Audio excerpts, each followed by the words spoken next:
तो hello friends, कैसे हैं आप सब। आई होप कि अच्छे होंगे। चलिए फ्रेंड्स, आज हम लोग बात करने वाले हैं, जैसे कि आप लोग कल पढ़ रहे थे,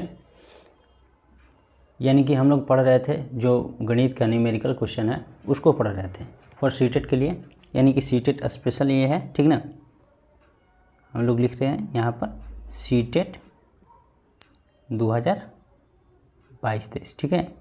तो कल हम लोग पढ़ रहे थे सीटेट का जो भी टॉपिक था उसको हम लोग यानी कि 13 पार्टों में बांटा था, 13 चैप्टर था और 13 चैप्टरों में हम लोग पढ़ लिए थे, टोटल 6 चैप्टर तक पढ़ लिए थे। यानी कि हम लोग पढ़ लिए थे यहाँ तक तो हम लोग पढ़ लिए थे मेजरमेंट तक, यानी कि मापन तक हम लोग पढ़ लिए थे, ठीक है। मापन से आगे जो भी टॉपिक है उसको आज कवर करने वाले हैं। और आज के बाद अगर आज कवर कर लेते हैं तो इसके बाद क्या करेंगे हम लोग कि अगले जितने भी क्वेश्चन बनते हैं इन टॉपिकों से, उन क्वेश्चन को एक एक करके यानी कि सभी क्वेश्चन को सम्मिलित करके हम लोग सीखने का प्रयास करेंगे। यानी कि अब आपको कोई किसी प्रकार का न्यूमेरिकल क्वेश्चन में दिक्कत नहीं होगा। यानी कि जैसे कि आप लोग जानते हैं कि सीटेट में 30 नंबर का आता है, मैथ 30 नंबर का आता है, जिसमें 15 पेडागोजी क्वेश्चन होता है और 15 न्यूमेरिकल क्वेश्चन होता है। बहुत सारे लोगों को न्यूमेरिकल क्वेश्चन में ज़्यादा परेशानियाँ हो रहा था और वो कमेंट कर रहे थे कि आप एक बार वीडियो बना दीजिए न्यूमेरिकल क्वेश्चन के लिए और न्यूमेरिकल क्वेश्चन ताकि सही हो जाए। तो 15 number pedagogy, 15 number numerical question होता है। तो हम इन टॉपिकों को एकदम अच्छे तरह से क्लियर किए हैं। जो लोग नहीं देखे हैं अभी तक तो जाकर देख लेंगे, ठीक है। और आज हम लोग 6 के बाद टॉपिक बच रहा है, यानी कि आज हम लोग करेंगे ज्योमेट्री से स्टार्ट करेंगे। तो ज्योमेट्री करने वाले हैं, इसके बाद वर्ग और आयत करने वाले हैं, उसका क्षेत्रफल और परिधि परिमाप जो भी होता है वो करने वाले हैं। डाटा हैंडलिंग का क्वेश्चन बचा था उसको करेंगे। इसके बाद वॉल्यूम का क्वेश्चन करेंगे, आयतन का क्वेश्चन करेंगे, पैटर्न वेट का क्वेश्चन करेंगे, मनी का क्वेश्चन और सिमेट्री पढ़ेंगे। इतना चीज़ें, इतना टॉपिक हम लोग आज पढ़ने वाले हैं। आज के वीडियो में इतने सारे टॉपिकों को कवर करके इसके बाद हम लोग क्या करेंगे तो इनके सारे जितने भी इनसे क्वेश्चन बनने वाले हैं, जितने बन रहे हैं प्रीवियस ईयर में, जितना क्वेश्चन 2011 से अब तक के दिया हुआ है उसको हम लोग एक एक करके बनाने का प्रयास करेंगे। चलिए, तो ज़्यादा देर न करते हुए अपने टॉपिक की ओर चलते हैं और टॉपिक को स्टार्ट करते हैं। तो आज का टॉपिक हम लोग का क्या होगा, तो आज का टॉपिक होगा ज्योमेट्री से रिलेटेड। तो ज्योमेट्री आज का टॉपिक स्टार्ट करते हैं, ठीक है। तो आज होगा ज्योमेट्री।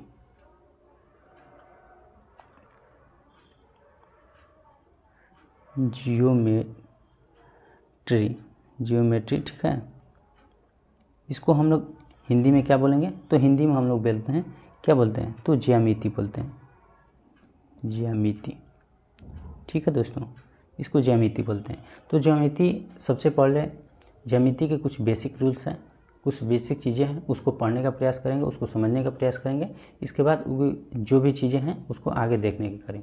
तो सबसे पहले ज्यामिति की बात आती है, तो ज्यामिति में सबसे पहले एक बिंदु की बात करते हैं कि है बिंदु, ठीक है।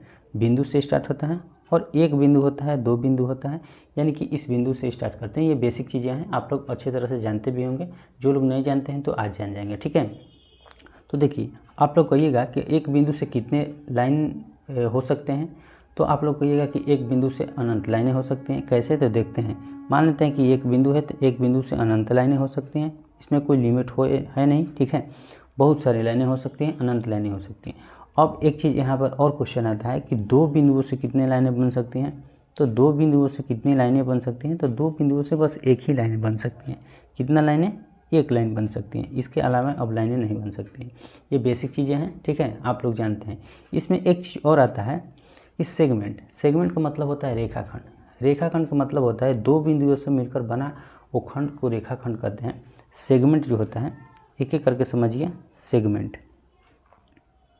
सेगमेंट आपको हिंदी और इंग्लिश दोनों में चीज़ें देखने को मिलेगा।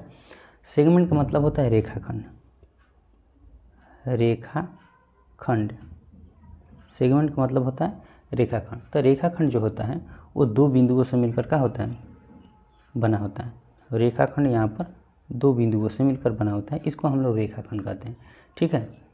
तो फ्रेंड्स, आप लोग समझ लिए, ज्योमेट्री का मतलब ज्यामिति होता है और एक बिंदु से बहुत सारे अनेकों प्रकार के क्या हो सकते हैं, लाइनें, यानी कि अनंत हम लोग कह सकते हैं कि अनंत प्रकार की लाइनें हो सकते हैं।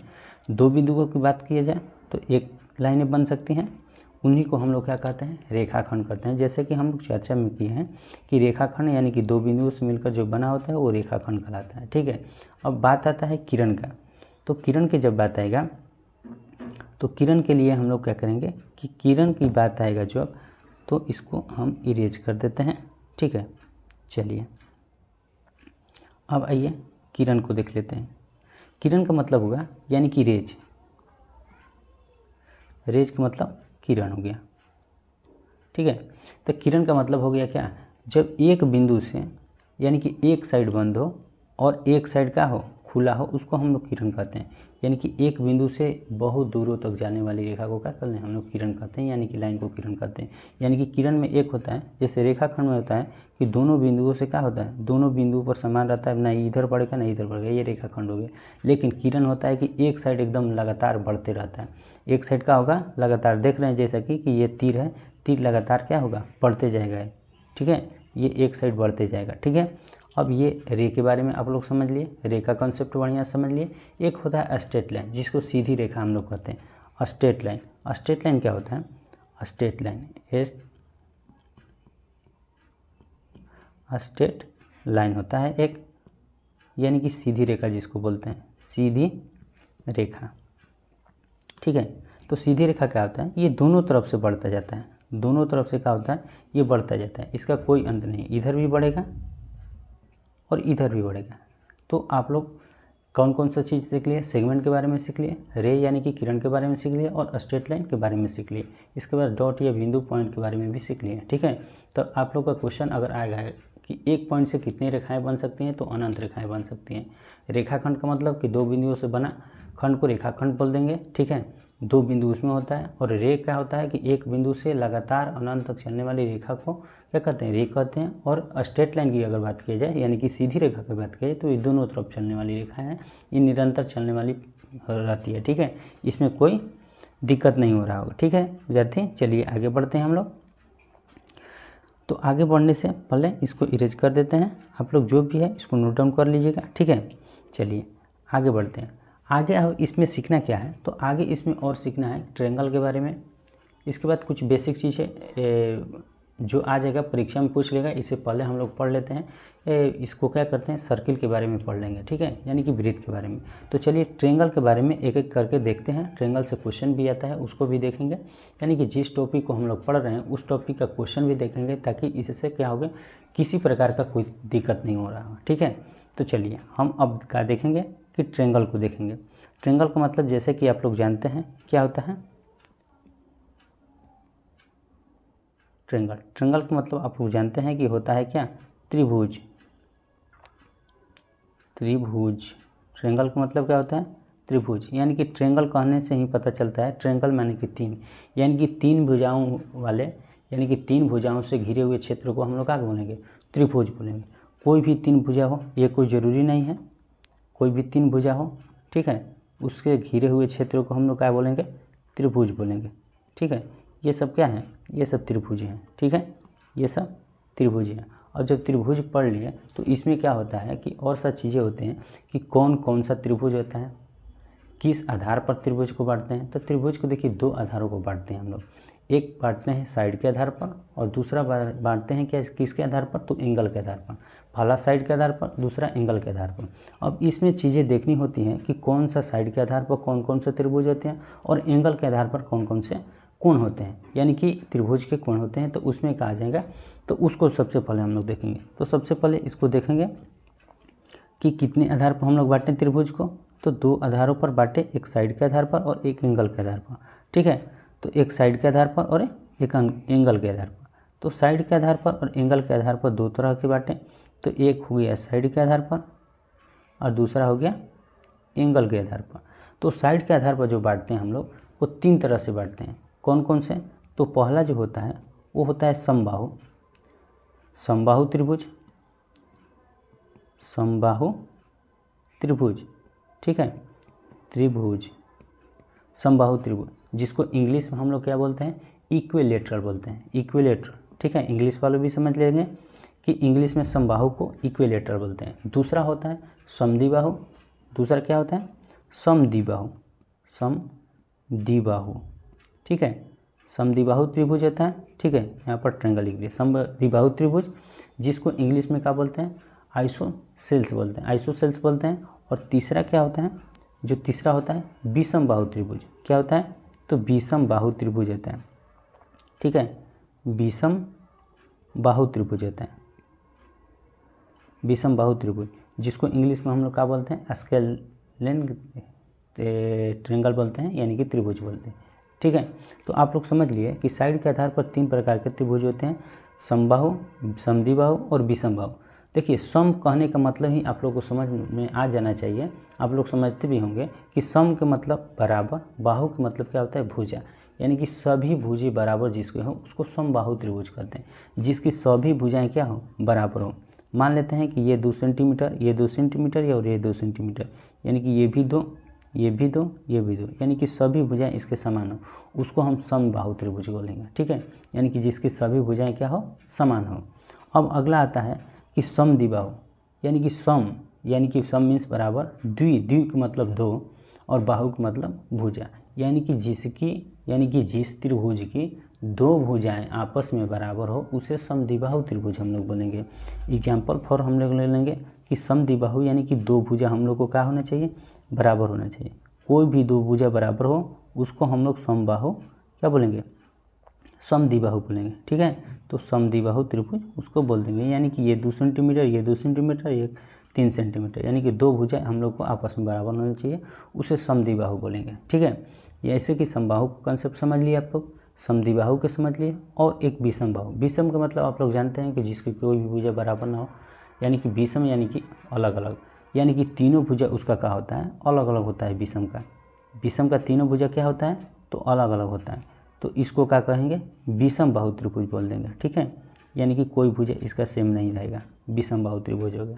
तो आप लोग यानी कि साइड के आधार पर त्रिभुज के कॉन्सेप्ट को अच्छे तरह से समझ लिए। अब देखिए एंगल के आधार पर समझते हैं, एंगल के आधार पर कौन कौन से होते हैं, एंगल को देखने का प्रयास करेंगे, ठीक है।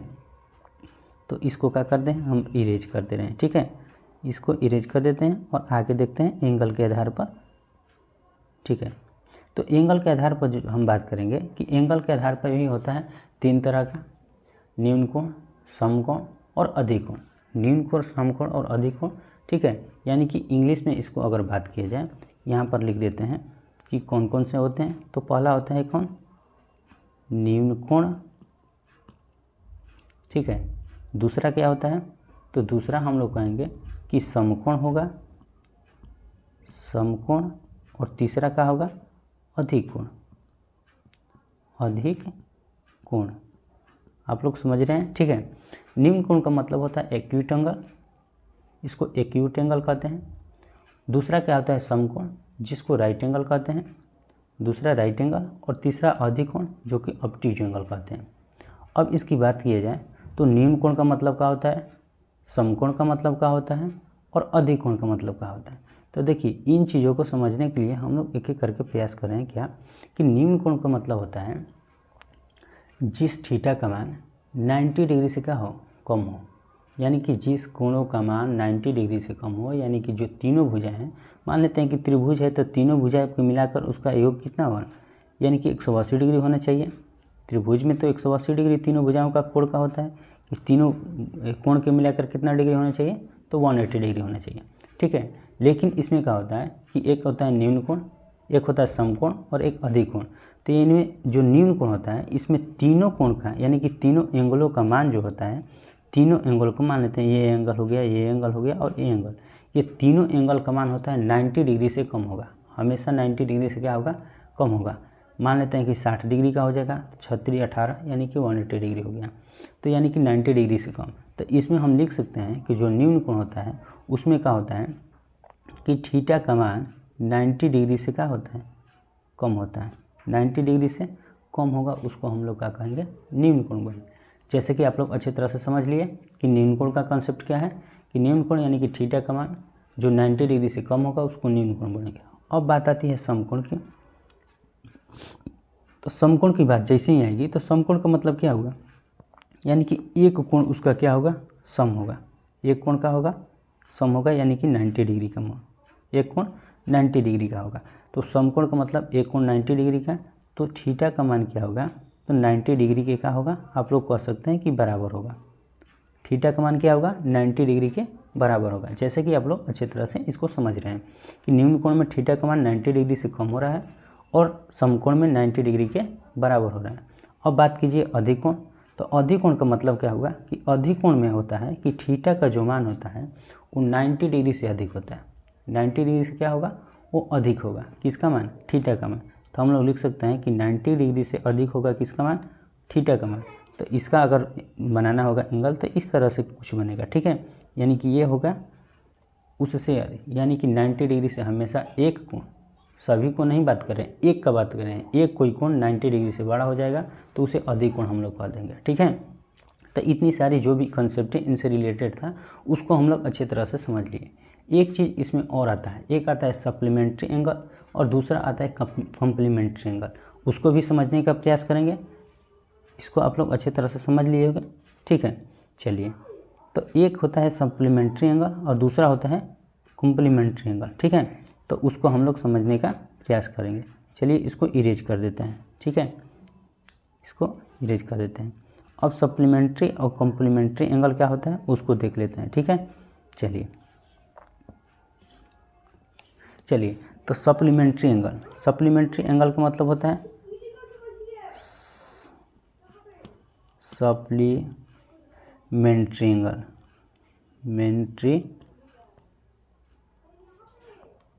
एंगल, ठीक है। सप्लीमेंट्री एंगल का मतलब हो गया समपूरक कोण, इसको कहते हैं समपूरक कोण हो गया, ठीक है। सप्लीमेंट्री एंगल का मतलब समपूरक कोण, यानी कि इसमें क्या होता है कि दो थीटा, यानी कि दो थीटा के मिलाकर कितना डिग्री, 180 डिग्री होना चाहिए। कोई भी दो कोण का मान 180 डिग्री के बराबर हो उसे सप्लीमेंट्री एंगल कहते हैं। तो हम लोग कह सकते हैं कि कोई भी टू एंगल का मान 180 डिग्री के अगर इक्वल हो यानी कि बराबर हो उसे हम लोग कहते हैं क्या, सप्लीमेंट्री एंगल। उसी के जस्ट अपोजिट होगा कॉम्प्लीमेंट्री एंगल। तो कॉम्प्लीमेंट्री एंगल में क्या होता है कि उसमें कोई भी टू एंगल का मान कितने के बराबर होता है, तो 90 डिग्री के बराबर होता है। 90 डिग्री कहने का मतलब कि 90 डिग्री के बराबर होता है, ठीक है। तो सप्लीमेंट्री एंगल का भी कंसेप्ट आप लोग समझ लिए कि सप्लीमेंट्री एंगल में दो एंगलों का योग कितना होता है, तो 180 डिग्री के बराबर होता है, उसे सप्लीमेंट्री एंगल कहते हैं। आइए हम कॉम्प्लीमेंट्री एंगल को भी देख लेते हैं। तो यहाँ से इसको क्या करते हैं, इरेज कर देते हैं और कॉम्प्लीमेंट्री एंगल को देख लेते हैं। तो कॉम्प्लीमेंट्री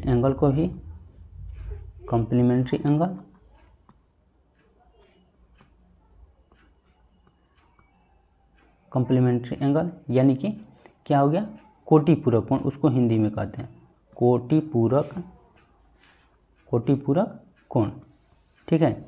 इसका क्या होता है कि दो एंगलों को मिलाकर कितना डिग्री होना चाहिए, यानी कि 90 डिग्री के बराबर होना चाहिए। थीटा का मान यानी कि दो एंगल का मिलाकर 90 डिग्री के अगर बराबर होगा तो उसे क्या कहेंगे, कॉम्प्लीमेंट्री एंगल कहेंगे, यानी कि कोटिपूरक कहेंगे। यानी कि हम लोग अच्छे तरह से समझ लिए ज्योमेट्री के सारे रेखाखंड को। इसके बाद एंगल यानी कि ट्रायंगल को भी देख लिए कि कितना दो तरह से होता है, एक साइड के आधार पर, एक एंगल के आधार पर, इसको भी समझ लिए। इसमें कौन कौन से एंगल होंगे, कौन कौन से त्रिभुज होंगे, सबको समझ लिए। इसके बाद आगे अब देख लेंगे हम लोग कुछ त्रिभुज के बारे में, सर्किल के बारे में देख लेंगे, ताकि सर्किल से भी क्वेश्चन बनेगा तो हम लोग को छूटेगा नहीं, ठीक है। तो सर्किल से क्वेश्चन देख लेते हैं कि सर्किल से कौन कौन से क्वेश्चन बनते हैं, उसको देख लेते हैं। चलिए, तो सर्किल से क्वेश्चन बनता है, मान लेते हैं कि ये हो गया आपका सर्किल। सर्किल का मतलब आप लोग जानते हैं कि होता है क्या, वृत्त होता है। सर्किल का मतलब क्या होता है, तो वृत्त। आप लोग कहिएगा कि वृत्त होता है, ठीक है। सर्किल का मतलब वृत्त हो गया। और वृत्त से क्वेश्चन क्या बनता है, ये जो बीच में देख रहे हैं इसको सेंटर हम लोग बनते हैं, यानी कि इसको केंद्र बोलते हैं। क्या बोलेंगे, केंद्र बोलेंगे, ये केंद्र है, ठीक है। अब इसमें दो चीज़ें देखने को मिलते हैं मुख्य रूप से। एक होता है कि अगर केंद्र बिंदु से इसको मिलाएंगे यहाँ तक तो इसको बोलते हैं रेडियस। रेडियस कहने का मतलब क्या होता है, त्रिज्या होता है। रेडियस का मतलब त्रिज्या, तो इसको त्रिज्या बोलते हैं। केंद्र बिंदु से मिलाने पर इसको त्रिज्या। अगर केंद्र बिंदु से न मिलाकर दोनों तरफ अगर मिला दें, पूरा त्रिभुज के इस पार से उस पार कर दें, इस पार से उस पार कर दें, तो उसको हम लोग बोलते हैं व्यास। अगर टोटल को बात किया जाए तो इसको व्यास बोलते हैं। क्या बोलेंगे, व्यास बोलेंगे, जिसको डायमीटर बोलते हैं, ठीक है। तो आप लोग तीन चीज़ें इसमें अच्छे तरह से समझ लिए कि एक होता है केंद्र बिंदु, दूसरा क्या होता है, तो दूसरा आप लोग को येगा कि इसको हम लोग केंद्रीय बिंदु बोलेंगे। अगर केंद्र बिंदु से वृत्त के स्पर्श भुजा तक जहाँ तक स्पर्श कर रही एक स्थान से दूसरे स्थान तक मिलाने पर उसको त्रिज्या बोलते हैं, त्रिज्या बोलेंगे। और दोनों तरफ उस स्थान को दोनों तरफ से मिला लिए तो उसको व्यास बोलेंगे। अब आप लोग को ये कहा कि कोई ज़रूरी है कि यहीं व्यास बनेगा, नहीं, कहीं व्यास बन सकता है, यहाँ बन सकता है, यहाँ बन सकता है, यहाँ बन सकता है, ऐसे बन सकता है, यानी कि कहीं भी बन सकता है, ठीक है। यानी कि इसको क्या हम लोग बोलेंगे, व्यास बोलेंगे। तो अब बात यहाँ से क्वेश्चन निकल कर आता है कि सबसे पहले वृत्त का क्षेत्रफल क्या होता है, वृत्त का परिधि क्या होता है, और जो डायमीटर होता है यानी कि व्यास होता है उसके त्रिज्या कितने बराबर होते हैं, त्रिज्या के बराबर कितना व्यास होता है या व्यास के बराबर कितनी त्रिज्या होती है, इन चीज़ों को हम लोग देखेंगे मुख्य तौर पर, ठीक है। तो इन चीज़ों को हम लोग देखने के लिए क्या करेंगे, तो सबसे पहले इनका क्षेत्रफल देखेंगे कि वृत्त का क्षेत्रफल बराबर क्या होता है। तो क्षेत्रफल जैसे कि आप लोग जानते हैं कि क्षेत्रफल इनका क्या होता है, तो पाई आर स्क्वायर होता है, पाई आर स्क्वायर इनका क्षेत्रफल हो गया। अब इसकी बात आती है परिधि का, तो परिधि का मतलब पेरीमीटर, ठीक है, यानी कि इसकी जो भी चारों तरफ की एरिया है सभी को घुमा देंगे तो उसको पेरीमीटर बोलते हैं। इसको क्या बोलेंगे, पेरीमीटर बोलेंगे, इसी को पेरीमीटर बोलते हैं, ठीक है। गोल गोल पूरा एक चक्कर लगाने को पेरीमीटर बोलते हैं, यानी कि परिधि बोलते हैं, ठीक है। अगर वृत्त में बात किया जाए तो परिधि हो जाएगा, और उसको आयत और वर्ग में देखते हैं तो परिमाप बोलते हैं उसी को, पेरीमीटर को, यानी कि चारों तरफ जो भी गोल गोल घूमता है, चाहे उसको मैंने पूरा एरिया पूरा उसको चारों तरफ से क्या करने, काउंट करने को हम लोग परिधि या परिमाप बोलते हैं, ठीक है। तो इसमें क्या होता है, परिधि होता है। तो परिधि बराबर क्या होता है, तो परिधि बराबर क्या होगा, तो इसमें होता है 2 पाई आर, 2 पाई और आर होता है परिधि। क्षेत्रफल क्या होता है, तो पाई आर स्क्वायर हो गया, परिधि बराबर 2 पाई आर हो गया। और इसमें होता है कि जो त्रिज्या है व्यास का कितना गुना होता है, तो 2 गुना आप लोग कह सकते हैं कि देखिए ये यहाँ से यहाँ तक व्यास होता है, यहाँ से यहाँ तक व्यास होता है, लेकिन त्रिज्या की बात किया जाए तो केंद्र से एक ही स्थान से त्रिज्या होता है, तो व्यास यहाँ से यहाँ तक हो सकता है। तो हम लोग कह सकते हैं व्यास को डी से डिनोट करते हैं और त्रिज्या को स्मॉल आर से डिनोट करते हैं। तो डी बराबर कह सकते हैं कि क्या होता है, तो 2 है, यानी कि 2 त्रिज्या हो गया, 2 गो त्रिज्या हो गया। यहाँ पर कन्फ्यूजन नहीं होना है, यहाँ पर किसी प्रकार का कन्फ्यूजन आपके मन में नहीं होना चाहिए कि यहाँ पर आर एक ये हो गया और एक आर ये हो गया, एक व्यास में 2 गो त्रिज्या हो सकता है, तो इसीलिए 2r लिखे हैं, ठीक है। या r बराबर आपको लिखना होगा अगर, तो r बराबर क्या लिख सकते हैं आप लोग, तो r बराबर कहिए कि लिख सकते हैं कि d/2 होगा, ठीक है, d/ क्या होगा, 2 होगा। तो यहाँ से इस कंसेप्ट को आप लोग अच्छी तरह से समझ लिए, जो भी वृत्त का कंसेप्ट था उसको समझ लिए आप लोग, ठीक है। चलिए तो आगे बढ़ते हैं हम लोग, आगे अब लोग देखेंगे इससे क्वेश्चन जो भी बनने वाला है, क्वेश्चन को देख लेते हैं कि क्वेश्चन भी बन रहा है, तो क्वेश्चन को देख लेंगे, ठीक है। चलिए तो क्वेश्चन को देख लेते हैं, इससे क्वेश्चन क्या बन रहा है। देखिए क्वेश्चन आ गया, त्रिभुज से रिलेटेड क्वेश्चन है कि कह रहा है क्वेश्चन कि एक त्रिभुज के कोणों का अनुपात 5, 6 और 7 है, तो सबसे छोटे कोण की माप क्या होगी। यहाँ से हिंदी वाले भी देख लेंगे और इंग्लिश में कोई क्वेश्चन है इंग्लिश वाले भी देख लेंगे, ठीक है।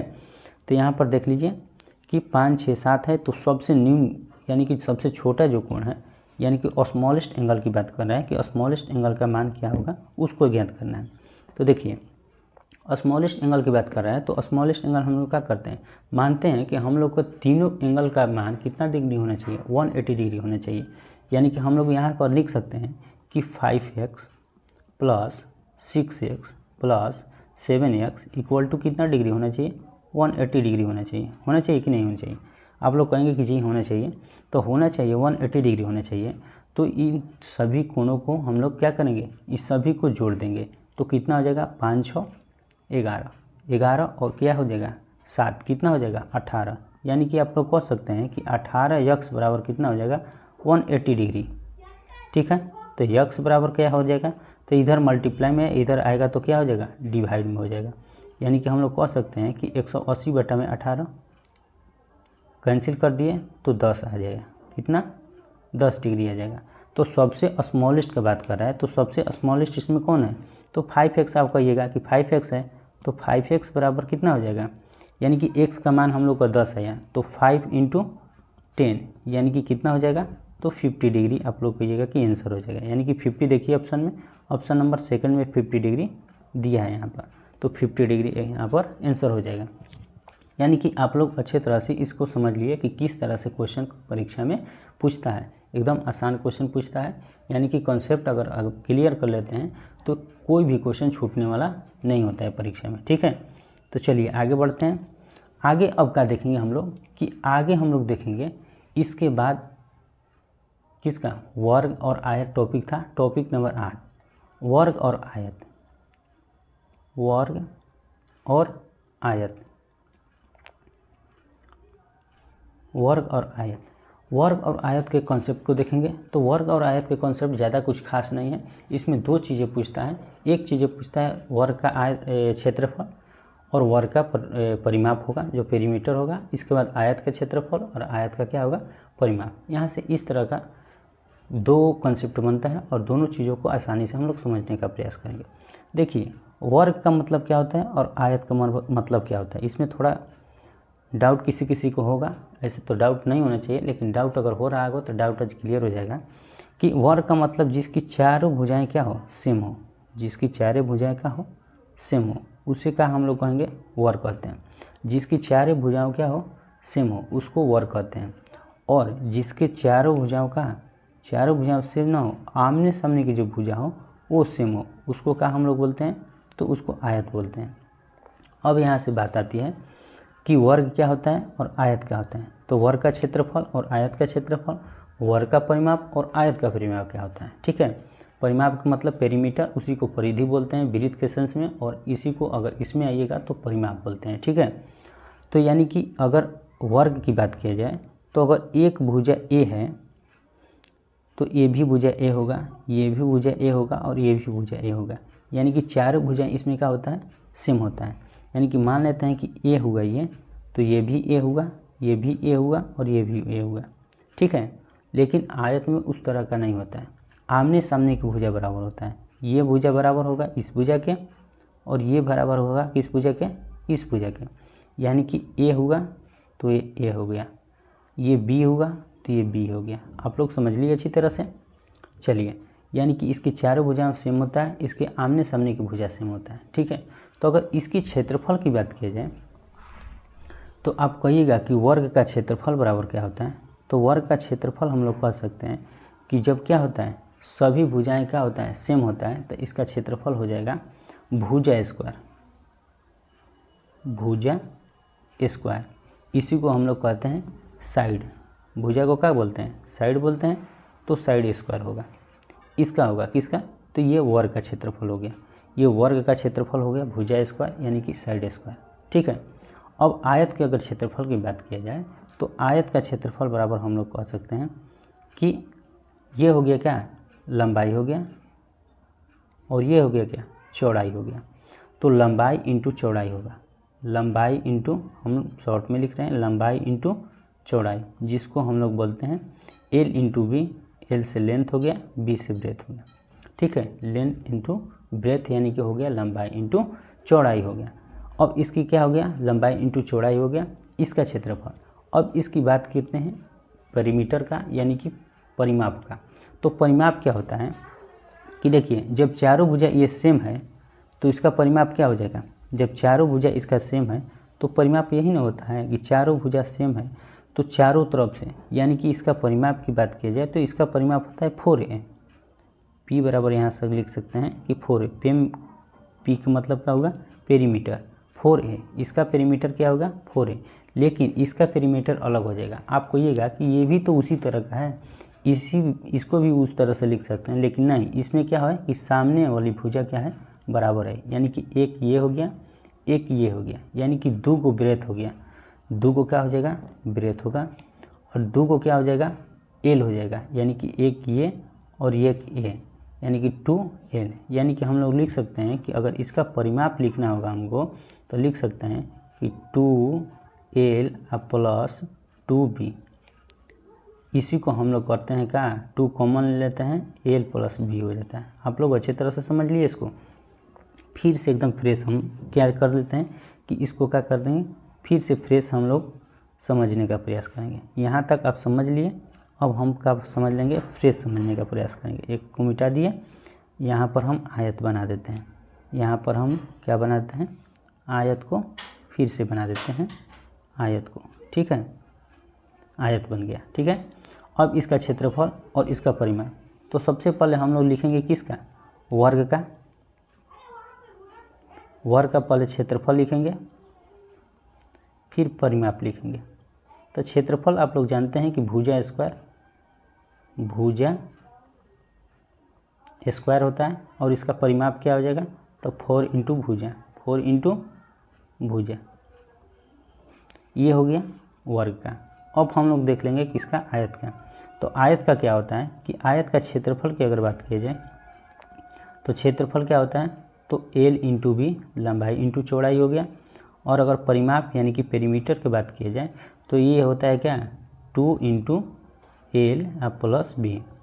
तो आप लोग इसका भी कंसेप्ट अच्छी तरह से समझ लिए, यानी कि वर्ग का क्षेत्रफल क्या होता है, वर्ग का परिमाप क्या होता है, इसके बाद आयत का क्षेत्रफल और आयत का परिमाप। इसमें आपको किसी प्रकार की दिक्कत नहीं हो रहा होगा, इतना हम समझ सकते हैं, ठीक है। चलिए आगे बढ़ते हैं, इससे जो भी क्वेश्चन बनने वाला है क्वेश्चन को देख लेते हैं कि क्वेश्चन किस तरह से पूछता है, और इस क्वेश्चन को बना लेंगे ताकि हमारे दिमाग में जो बन रहा है डाउट, उस डाउट को क्लियर कर दें, ठीक है।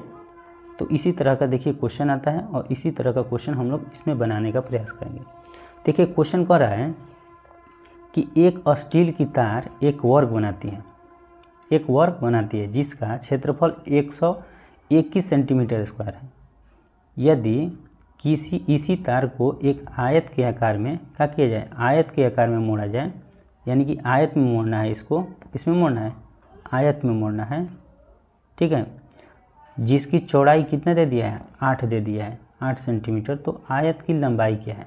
देखिए बहुत सिंपल सा क्वेश्चन है, देखने में ज़्यादा बड़ा लग रहा है, एकदम सिंपल क्वेश्चन। देखिए स्टेप वाइज हम लोग बनाएंगे और एकदम सारे डाउट जो है आपका क्लियर हो जाएगा इस क्वेश्चन के माध्यम से। देखिए कह रहा है कि एक स्टील की तार एक वर्ग बनाती है जिसकी क्षेत्रफल 121, मान लेते हैं कि वर्ग बनाती है, तो वर्ग का क्षेत्रफल ना 121 सेंटीमीटर दिया है, 121 सेंटीमीटर स्क्वायर।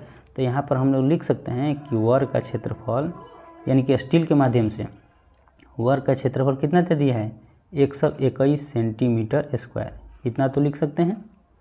यदि इसी तार को एक आयत के आकार देना है, देखिए वर्ग है, लेकिन वर्ग है, क्या है, वर्ग है, लेकिन इसको अब आयत के आकार देना है, यानी कि इसको पीट कर लंबा कर देना है, बढ़ा कर लंबा कर देना है, ठीक है।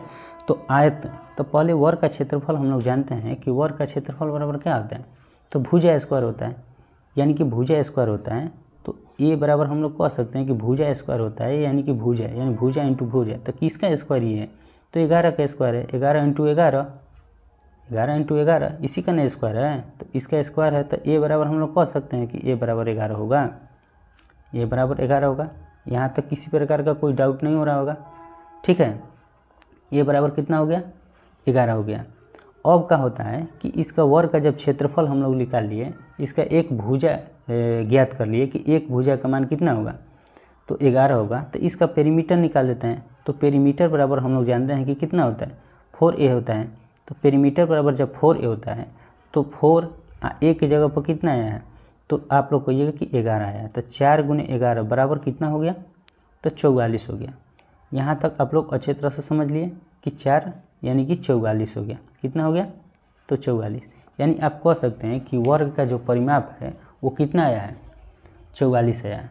लेकिन इसी को क्या करना है, आयत बना लेना है, यानी कि आयत बनाने का सेंस कह रहा है कि इसका भी परिमाप, किसका परिमाप चाहिए, आयत का परिमाप, यानी कि वर्ग का परिमाप और आयत का परिमाप दोनों बराबर होगा इस कदर, क्योंकि कि जो वर्ग था उसको बढ़ाया जा रहा है, वर्ग को क्या किया जा रहा है, तो बढ़ाया जा रहा है, यानी कि वर्ग के परिमाप को अब आयत के परिमाप के रूप दिया जा रहा है, ठीक है।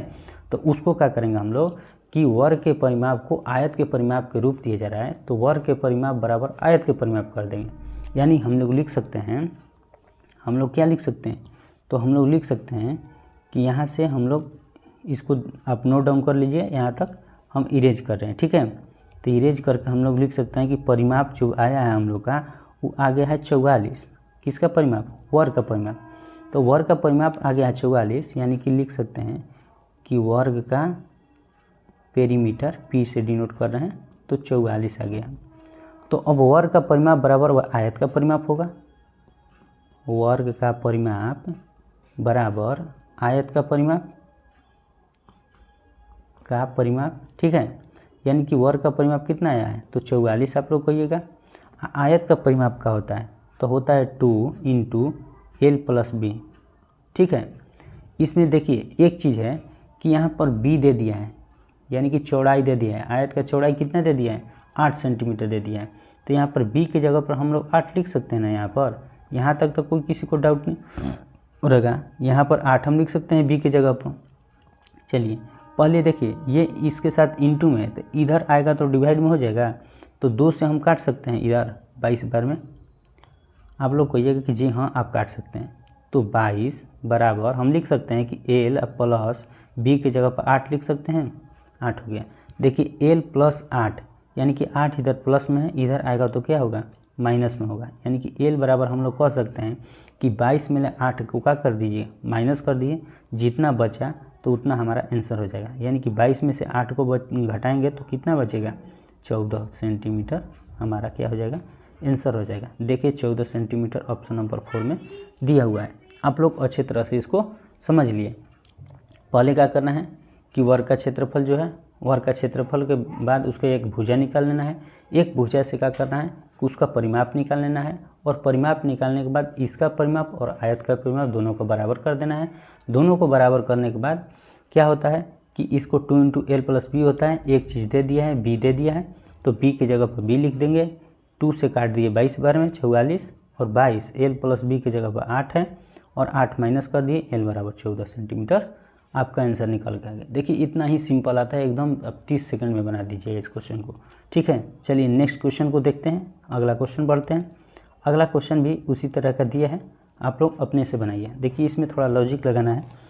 इसमें क्या करना है कि कह रहा है कि एक आयत जिसकी भुजाएं, एक आयत है जिसकी भुजा है केवल प्रकृत संख्या है, केवल प्रकृत संख्या। तो प्रकृत संख्या आप लोग को जानते हैं, कल एक क्वेश्चन पढ़े हैं उसमें प्रकृत संख्या के बारे में, अगले वीडियो में आप लोग पढ़े हैं कि प्रकृत संख्या किससे शुरू होती है, 1 से। 1 2 3 4 5 6 7 डॉट डॉट, यही ना प्रकृत संख्या होता है।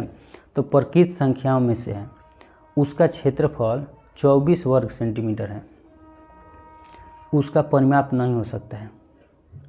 आप एक चीज़ बताइए कि जब एक आयत है जिसकी भुजा है एक प्रकृत संख्या और उसका क्षेत्रफल 24 वर्ग है, तो हम कह सकते हैं कि आयत का क्षेत्रफल बराबर होता है, आयत का क्षेत्रफल बराबर क्या होता है, एल इंटू बी होता है। यही ना होता है, एल इंटू बी होता है। तो आयत का क्षेत्रफल बराबर एल इंटू बी होता है। तो हम लिखना होगा, अगर इसका दे दिया है क्षेत्रफल कितना है 24, तो जब 24 दे दिया है 24, तो 24 को क्या, एल इंटू बी। अगर एल 1 रखते हैं तो बी को 24 रखना पड़ेगा। एल 2 रखते हैं तो बी को 12 रखना पड़ेगा। एल 3 रखते हैं तो बी को कितना रखना पड़ेगा, 8 रखना पड़ेगा, क्योंकि एल इंटू बी होता है। तो 24 गुने 1, 2 गुने 12, 3 गुने 8। इतना आप लोग समझ रहे होंगे, क्योंकि यहाँ तक कोई परेशानी नहीं हो रहा होगा। ठीक है, क्योंकि इन दोनों का इंटू है, तो इंटू इसी तरह से ना निकलेगा। अगर हम 4 यहाँ पर रख सकते हैं तो आप कहिएगा कि यहाँ पर 6 रखना पड़ेगा, तब ना 6 चौके 24 होगा। यानी कि क्षेत्रफल निकलना है, तो क्षेत्रफल होगा। अब ये क्वेश्चन एक चीज़ और इसमें बढ़ा के कह रहा है कि कौन इसमें परिमाप नहीं हो सकता है। हो सकता है नहीं हो सकता है बताना है। तो मान लेते हैं परिमाप बराबर क्या होता है, तो परिमाप बराबर आप लोग कहिएगा कि 2 इंटू एल प्लस बी होता है। 2 इंटू एल प्लस बी होता है। तो 2 इंटू एल की जगह पर अगर 1 रखते हैं तो बी की जगह पर हमको 24 रखना पड़ेगा। तो 24 से कितना हो गया 25, 25 तो निके 50। देखिए 50 इसमें है, 50 नहीं हो सकता है बताना है। अगर 2 और 12 रखते हैं तो 12 दूनी कितना हो गया, 12 2 14, 14 दूनी के 28, 28 हो सकता है।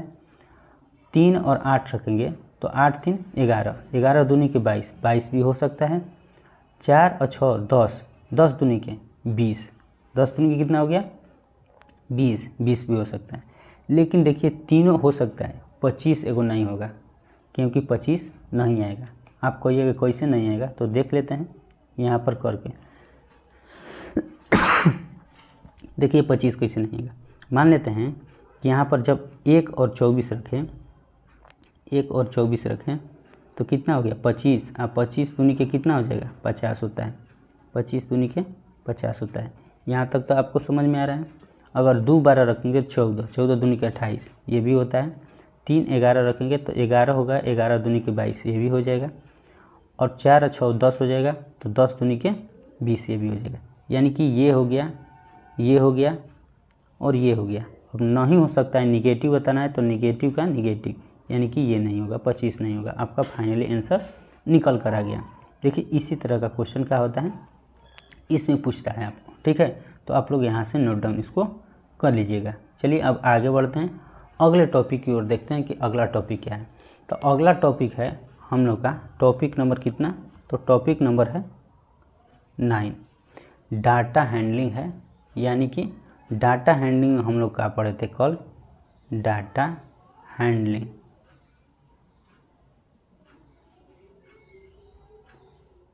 डाटा हैंडलिंग है, यहाँ से क्वेश्चन हम लोग क्या पढ़े थे कि डाटा हैंडलिंग में 2 तरह के क्वेश्चन पढ़ने वाले थे हम लोग। एक था पाई चार्ट से रिलेटेड, ठीक है, पाई चार्ट, और दूसरा होता है माध्य माध्यिका बहुलक।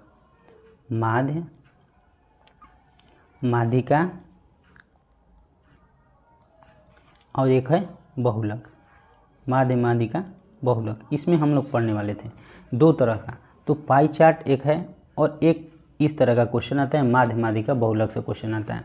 तो दोनों क्वेश्चन को हम लोग अच्छे तरह से देखने का प्रयास करेंगे कि इसमें किस किस तरह का क्वेश्चन कैसे कैसे पूछता है। तो देखिए पाई चार्ट में इस तरह का क्वेश्चन पूछता है कि मान लेते हैं कि कोई चार्ट दे दिया, जैसे दे दिया कि एक स्टूडेंट है, उसका जो परीक्षा दिया उसमें विभिन्न तरह के उनका प्राप्तांक आया, उसको देखते हुए आप किस परीक्षा में कितना प्राप्तांक अच्छा लाया, कौन विषय में कम लाया, कौन में का, ये सब पाई चार्ट का क्वेश्चन होता है, ठीक है।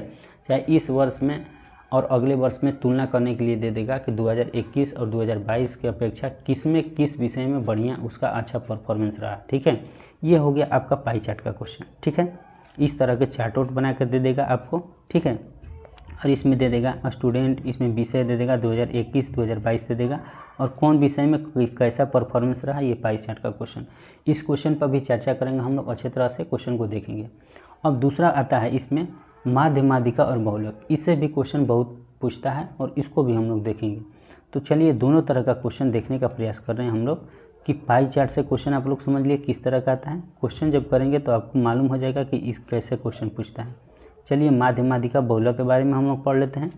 तो माध्य बराबर क्या होता है, इसमें माध्य क्या होता है, देखिए माध्य हो गया, माध्य हम लोग कह सकते हैं औसत। माध्य को हम लोग कह सकते हैं क्या, औसत, औसत कह सकते हैं। यानी कि उसका भी फॉर्मूला यही होता है, यानी कि इसका क्या होता है कि सभी संख्याओं का योग बटा में सभी संख्याओं की संख्या। यानी कि सभी संख्याओं का, मान लेते हैं कि सभी संख्या में कौन सी संख्या दे देगा, मान लेते हैं कोई संख्या दे दिया, कोई भी संख्या ले लेते हैं। संख्या हम लोग ले लेते हैं 2 ले लिए, 6 ले लिए, 3 ले लिए, 4 ले लिए, इसके बाद 2 ले लिए, 5 ले लिए, 1 ले लिए और 2 ले लिए, ये संख्या ले लिए। इस सभी संख्याओं का क्या योग, तो सभी संख्याओं का योग बटा में सभी संख्याओं की संख्या कितना है, तो 1 2 3 4 5 6 7 8, आप लोग कहिएगा कि 8 संख्या है। अब सभी संख्याओं का योग कर दीजिए, यही हो गया माध्य। यही क्या हो गया, तो ये माध्य हो गया। यानी कि सभी संख्याओं को ऐड कर दीजिए, बटा में उसकी जितनी संख्या उससे डिवाइड कर दीजिए, आपका माध्य निकल जाएगा। एक तरह का औसत है, जिस तरह औसत हम लोग पढ़ते हैं उसी तरह से माध्य को भी पढ़ते हैं, ठीक है। तो माध्य का कंसेप्ट आप लोग अच्छी तरह से समझ लिए, इसी तरह का क्वेश्चन इससे पूछता है, ठीक है, परीक्षा में। तो आप लोग माध्य का कंसेप्ट समझ लिए कि सभी संख्या का योग करना है, बटा में उसकी जितनी संख्या उससे डिवाइड कर देंगे, जो भी आएगा उसे माध्य हम लोग कहते हैं, ठीक है। तो माध्य का कंसेप्ट हम लोग समझ लिए। अब आगे बढ़ते हैं कि आगे देखते हैं माध्यिका को। माध्यिका, माध्यिका, ठीक है। माध्यिका क्या होता है कि माध्यिका होता है, यानी कि मीडियन इसको बोलते हैं कि माध्य माध्यिका और बहुलक, ठीक है।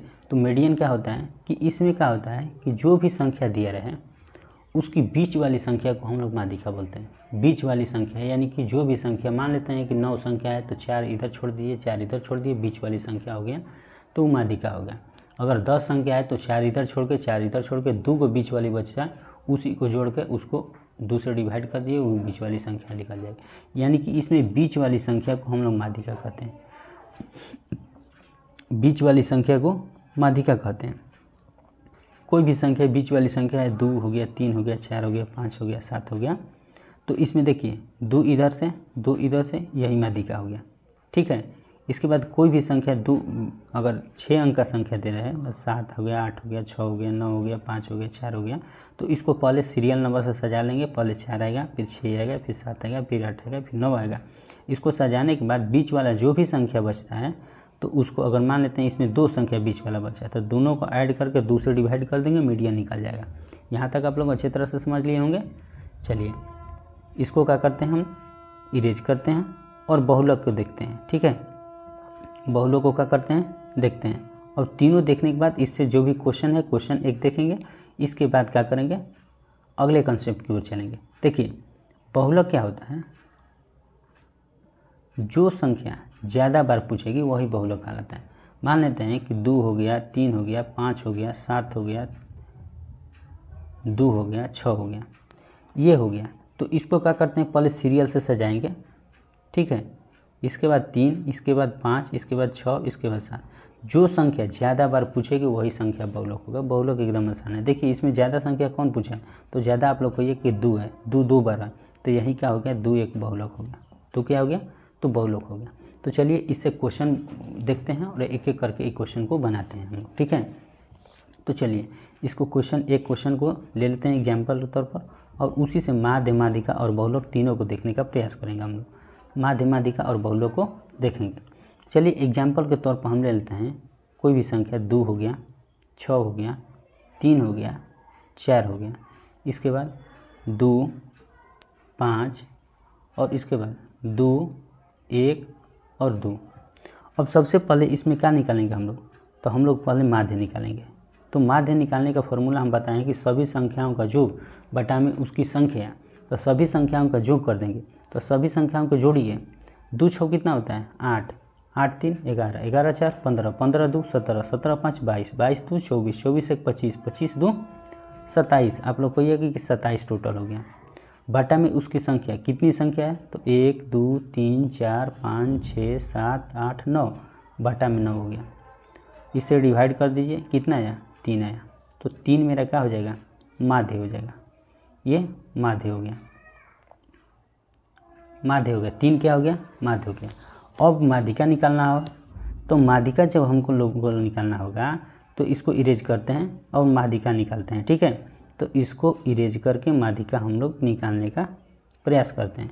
तो माध्यिका जब निकालेंगे तो हम क्या बोले हैं कि संख्या को पहले सीरियल से सजा लीजिए।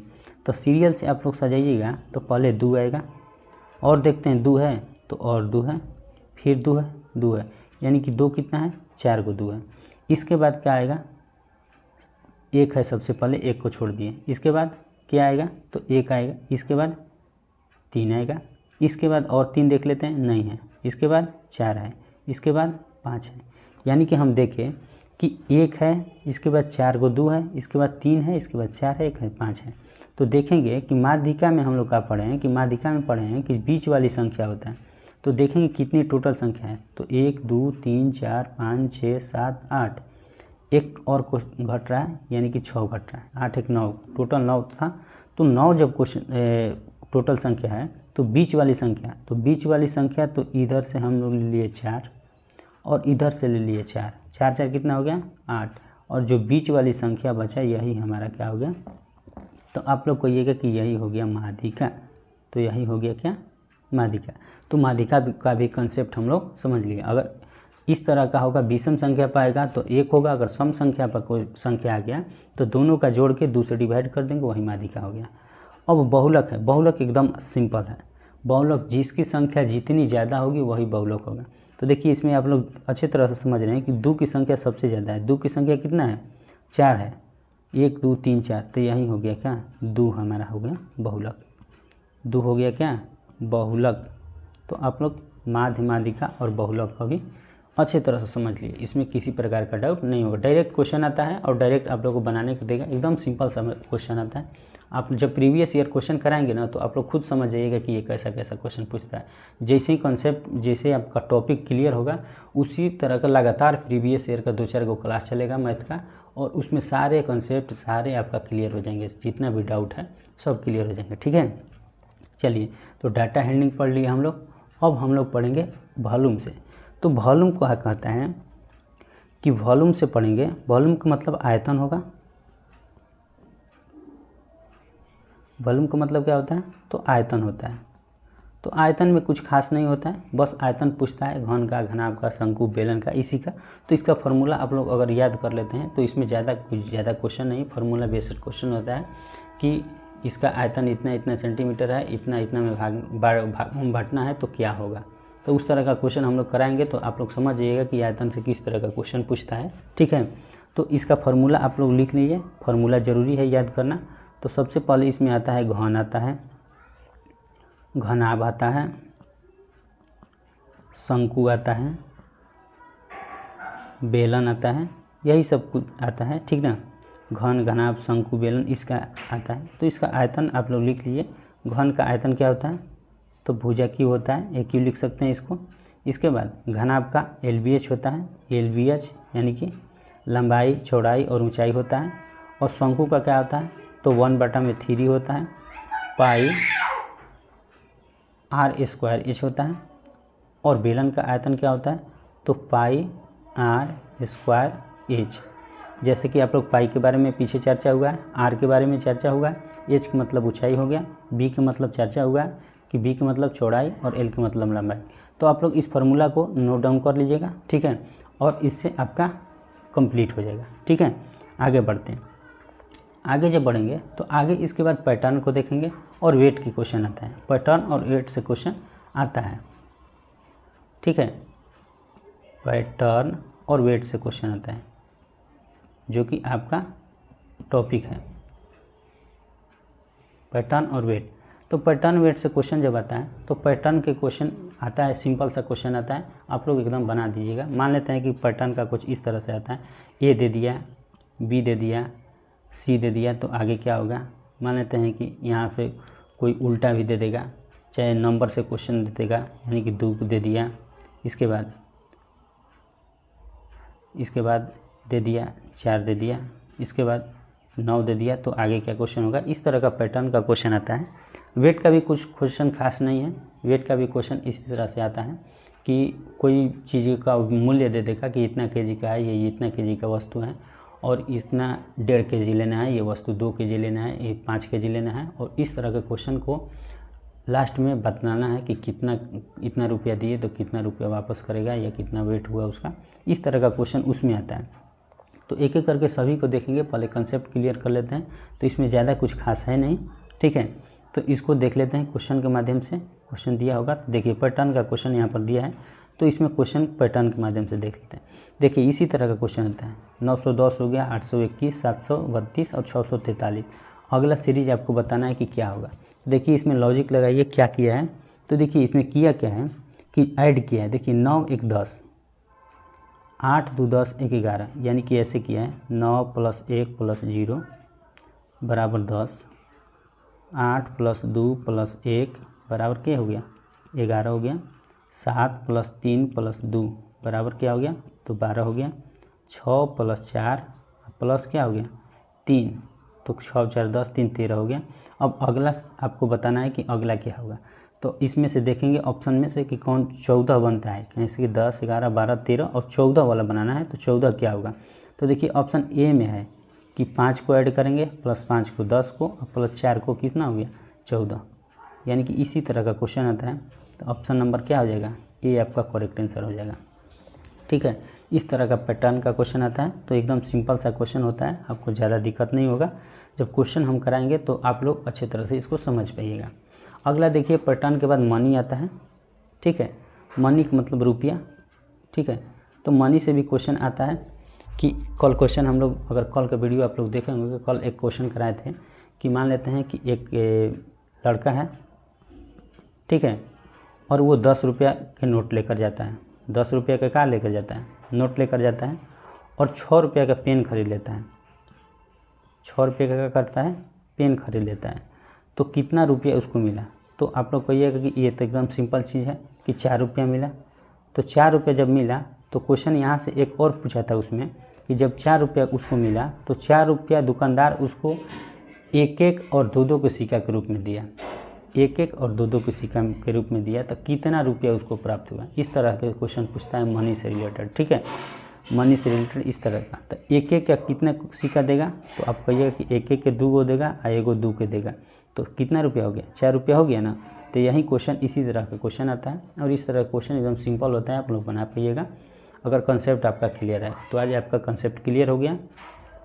और अगला टॉपिक आपका आता है किससे, तो सिमेट्री से क्वेश्चन आता है कि सिमेट्री, सममिति जिसको बोलते हैं हम लोग, तो समिति से भी क्वेश्चन आता है। तो समिति को देख लेते हैं, जो कि समिति को हम कल भी चर्चा किए थे समिति के बारे में। ठीक है, सिमेट्री के बारे में, सिमेट्री के बारे में। ठीक है, यानी कि सममिति होता है, समिति। तो समिति का कॉन्सेप्ट ये होता है कि कोई भी चीज़ों को 2 बराबर भागों में बांटना, 2 बराबर भागों में बांटना होता है समिति। ठीक है, यानी कि आप लोग कहिएगा कि ये m हो गया, m को यहाँ से 2 बराबर भागों में हम बांटे तो इसी को समिति कहेंगे। ठीक है, यानी कि ये हो गया क्या, आपका वर्ग हो गया, और वर्ग को 2 बराबर भागों में बांटना समिति कहलाता है। आप लोग पेडागोजी में भी पढ़ेंगे इसको। ठीक है, तो समिति से क्वेश्चन इस प्रकार होता है, यानी कि हम लोग पूरा टोटली जितना भी टॉपिक था आप लोग का न्यूमेरिकल क्वेश्चन का, यानी कि न्यूमेरिक क्वेश्चन का 13 टॉपिक टोटल था। 13 एक और टॉपिक के बारे में हम लोग चर्चा करेंगे, कहीं छूट ना जाए, उससे क्वेश्चन भी बहुत ज़्यादा बनता है, उस क्वेश्चन को भी हम लोग अच्छी तरह से देख लेते हैं। सिमेट्री का कंसेप्ट आप लोग उम्मीद करता हूँ कि समझ गए होंगे। ठीक है, अब क्वेश्चन हम लोग एक चीज़ और देख लेते हैं, एक क्वेश्चन देखते हैं एलसीएम एचसीएफ से क्वेश्चन देता है, बराबर उससे भी क्वेश्चन आता है, उसको भी देख लेते हैं। आप लोग कहिएगा कि एचसीएफ एलसीएम का क्वेश्चन छोड़ दिए, तो देखिए हम छोड़ने वाले नहीं हैं, सब क्वेश्चन को करा देंगे बारी बारी से। और एक आता है स्थानीय मान और जातीय मान, प्लेस वैल्यू और फेस वैल्यू। एक आता है यहाँ से प्लेस वैल्यू और दूसरा आता है फेस वैल्यू, फेस वैल्यू। ठीक है, place value, face value. Place value का मतलब होता है कि स्थानीय मान किस स्थान पर है, कहने का मतलब है स्थानीय, और फेस वैल्यू का मतलब होता है जातीय, जातीय मान। एक होता है प्लेस वैल्यू, दूसरा होता है फेस वैल्यू। इसका कॉन्सेप्ट कुछ इस तरह है कि आप लोग समझिए कि इसका प्लेस वैल्यू कहने का मतलब ये हुआ कि देखिए प्लेस वैल्यू क्या होता है, मान लेते हैं कि 2 हो गया, 4 हो गया, 6 हो गया, 5 हो गया और 8 हो गया।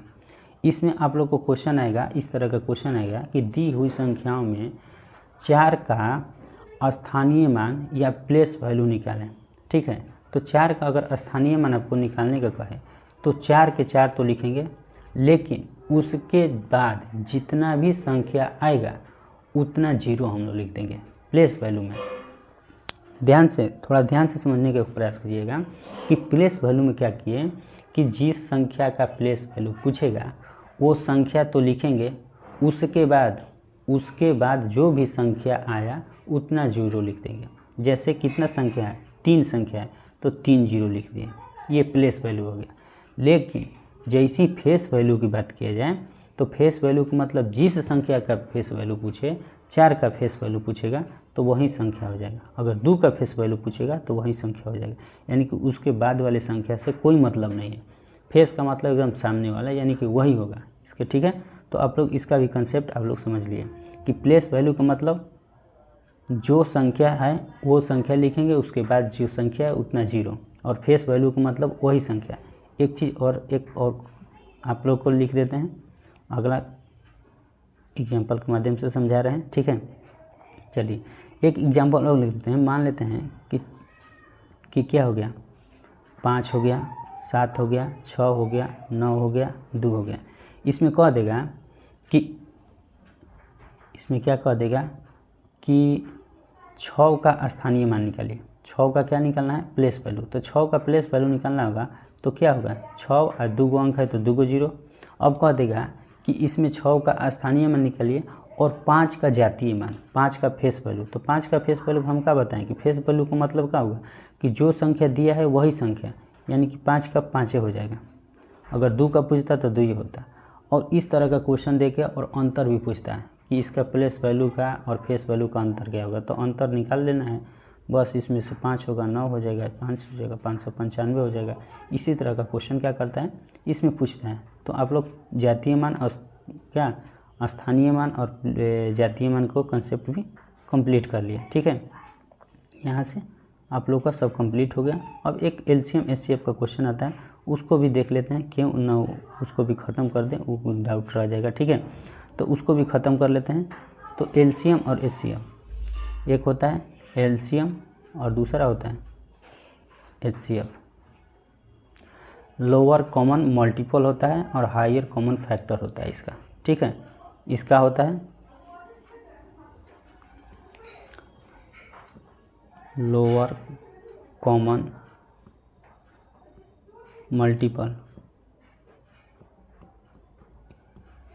इसका होता है हायर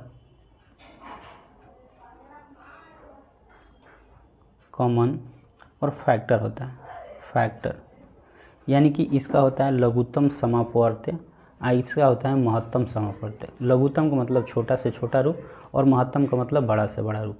इसमें दो तरह से क्वेश्चन पूछता है। आप लोग LCM और HCF के बारे में तो अच्छी तरह से वाकिफ़ होंगे, ये तो कोई ज़रूरी नहीं है कि आज आप LCM HCF को देख रहे हैं, इससे पहले भी आप लोग LCM HCF बहुत सारे पढ़े होंगे, तो इसमें ज़्यादा कुछ खास बताना नहीं है। बस बताना ये है कि इसमें क्वेश्चन आता है और एक शॉर्ट फॉर्म आप लोग को बतला देते हैं कि किस तरह से LCM आप लोग शॉर्ट में निकाल सकते हैं। कोई भी बड़ा अंक आ जाए उसका LCM, वहाँ से आपको ज़रूरी है ये चीज़ जानना। ठीक है, कि आपको LCM HCF निकालना होगा, मान लेते हैं, तो उसका शॉर्ट बता देते हैं कि LCM किस तरह से शॉर्ट में निकाल सकते हैं आप। चलिए मान लेते हैं कि कोई संख्या दे रहेगा, 40 दिया रहेगा, 20 दिया रहेगा, 25 दिया रहेगा और 60 दिया रहेगा।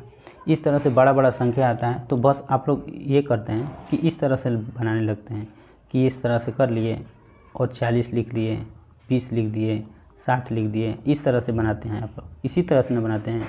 एक चीज़ हम आप लोग को बताएंगे, एकदम छोटा सा रूप में बना दीजिएगा, ज़्यादा दिक्कत नहीं होगा। ठीक है, तो किस तरह से हम बताएंगे, सबसे बड़ा वाला जो संख्या है उसका फैक्टर आप लोग कर लीजिए। जैसे 60 है तो 60 को किस तरह से फैक्टर करेंगे, तो 2 दूनी के 4, 4 तियां 12 और 12 पाँचे 60 होगा। आप लोग कहिएगा कि 60 का इस तरह से हम लोग फैक्टर करेंगे, तो सही बात है, 60 का फैक्टर हम लोग कर लिए। तो 2 दूनी के 4, 4 तियां 12, 12 पाँचे कितना हो गया, 60 हो गया। अब 60 के बाद अब देखिए कि 40 है, तो 40 लाने के लिए इसमें कौन कौन से संख्या है। तो 40 लाने के लिए क्या होता है, तो 40 लाने के लिए 2 दूनी के 4, दूनी के 8, 5 40 होता है। लेकिन 2 और 2 ऑलरेडी है, 1 2 की और आवश्यकता है और 5 भी इसमें है, तो 1 और 2 की आवश्यकता है, तो इसमें और एक 2 डाल दीजिए। देखिए 40 भी आ गया। कैसे आ गया कि 2 दूना 4, 4 दूना 8, 8 पाँचे 40, यानी कि जिस अंक की आवश्यकता है उसी अंक को डालना है उसमें लाने के लिए। ठीक है, अब देखिए कि 20 लाने के लिए इसमें कोई अंक की आवश्यकता है, तो आप कहिएगा कि जी नहीं, 20 लाने के लिए इसमें ऑलरेडी अंक है। देखिए कैसे, 2 दूनी के 4, 4 पाँचे 20, 20 लाने के लिए यानी कि 2 दूनी के 4, 4 पाँचे 20, 20 लाने के लिए ऑलरेडी इसमें अंक है, तो 20 कोई ज़रूरत नहीं है। अब देखिए 25 लाने के लिए, तो कहिएगा 25 लाने के लिए 2 5 की आवश्यकता है, लेकिन इसमें 1 5 है, तो 1 5 और डाल दीजिए, बन गया आपका LCM। एकदम सिंपल सा। तो LCM बनाना है तो इस तरह से LCM आप लोग बनाइएगा। उम्मीद करता हूँ LCM आप लोग को ये जो कॉन्सेप्ट हम बताए हैं वो अच्छा लगा होगा। ठीक है, तो 5 5 25 हो गया, 25 दूनी 50, 50 दूनी 100, 100 दूनी के 200 और 200 दिए कितना होता है 600। सिंपल सा बन गया आपका LCM। ठीक है, तो इस तरह LCM बनाइए, क्योंकि आप छोटे नहीं हैं, अब बड़े हो गए हैं और बड़ा सोच रखिए। ठीक है, ज़्यादा से ज़्यादा ये सब में टाइम बचता है और जल्दी आप लोग को इस बनाते हैं। ठीक है, कमेंट करके बताइएगा कि ये जो हम कॉन्सेप्ट बताए हैं किस तरह से लगा, कैसा लगा आप लोग को। ठीक है, और पूरा हम कॉन्सेप्ट क्लियर कर दिए। अब अगला जो वीडियो आएगा उसमें टोटल खाली क्वेश्चन होगा, जितना प्रीवियस ईयर क्वेश्चन है सब क्वेश्चन करा देंगे, एक एक क्वेश्चन करा देंगे। तो आप लोग वीडियो के लास्ट तक यानी कि परीक्षा तक बने रहिए मेरे साथ, हम मेरे पे विश्वास कीजिए, सारा चीज़ हम कंप्लीट करा देंगे। ठीक है, आपका टॉपिक जो भी था हम कंप्लीट करा दिए। मिलते हैं अब अगले वीडियो में अगले टॉपिक के साथ, यानी कि प्रीवियस ईयर के क्वेश्चन के साथ। तब तक के लिए आप बने रहिए, तैयारी को मजबूत कीजिए, क्योंकि परीक्षा का डेट भी आ गया है।